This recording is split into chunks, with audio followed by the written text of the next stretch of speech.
Hello, my name is Samantha Lopez, and my presentation is on the Premack Principle using preferred activities to reinforce learning.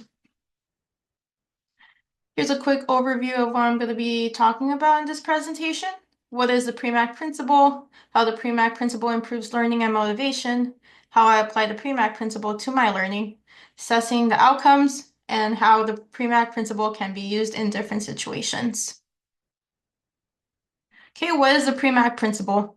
The Premack Principle, developed by psychologist David Premack in 1965, is a theory of reinforcement that states a more preferred activity can be used to reinforce a less preferred one. This principle is often called Grandma's rule because it follows the same logic as when a parent says, "Eat your vegetables, then you can have dessert." In learning and motivation, this means that if a student enjoys a certain activity, they can use it as a reward for completing a less enjoyable task. For example, someone who loves listening to music but struggles to study can pair the two together, making studying more appealing. The key idea behind the Premack principle is that high probability behaviors, things we like to do, can serve as reinforcements for low probability behaviors, increasing the likelihood that we will complete tasks we tend to avoid. How the Premack Principle improves learning and motivation. The Premack Principle is effective because it aligns with what we know about motivation and reinforcement. Research shows that students are more likely to start and complete difficult tasks when paired with a preferred activity. Premack's original studies demonstrated that even animals exhibit this behavior, and later research applied it to human learning. Scrawl's 2007 found that reinforcement strategies like Premack's help students regulate their study habits more effectively.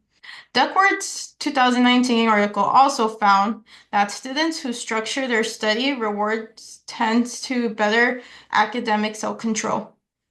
This principle works because it makes learning feel less like an obligation and more like a structured system of effort and reward. Instead of forcing yourself to complete a dreaded task with sheer willpower, you attach it to something enjoyable, increasing the chances of success.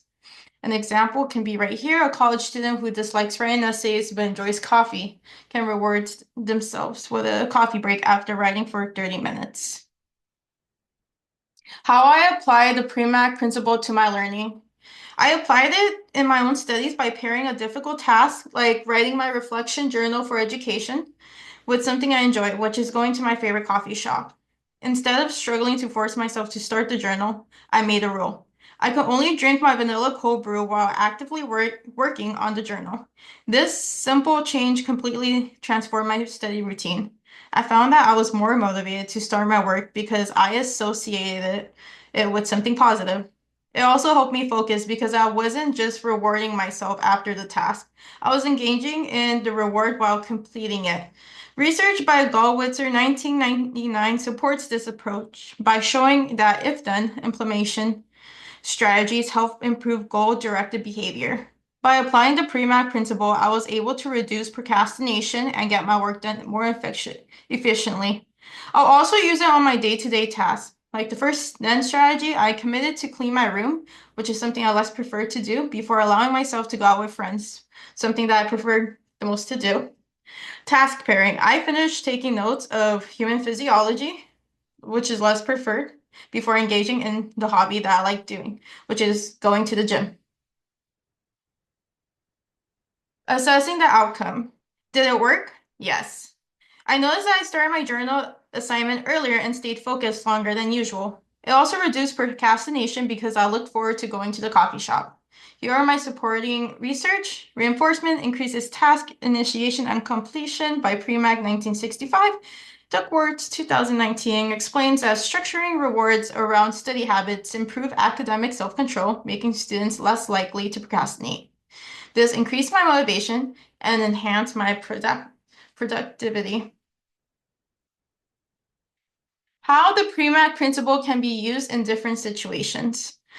It is incredibly versatile and can be applied to in various learning and performances situations. In academics, students can pair note-taking with listening to music or reward themselves with a short break after completing a reading assignment.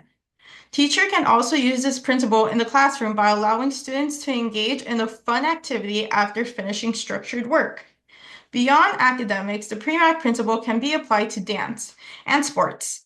In my dance workshop, exploring playing pain, dancers can pair a difficult or uncomfortable movement, like deep stretching, with a more expressive or free-flowing movement they enjoy.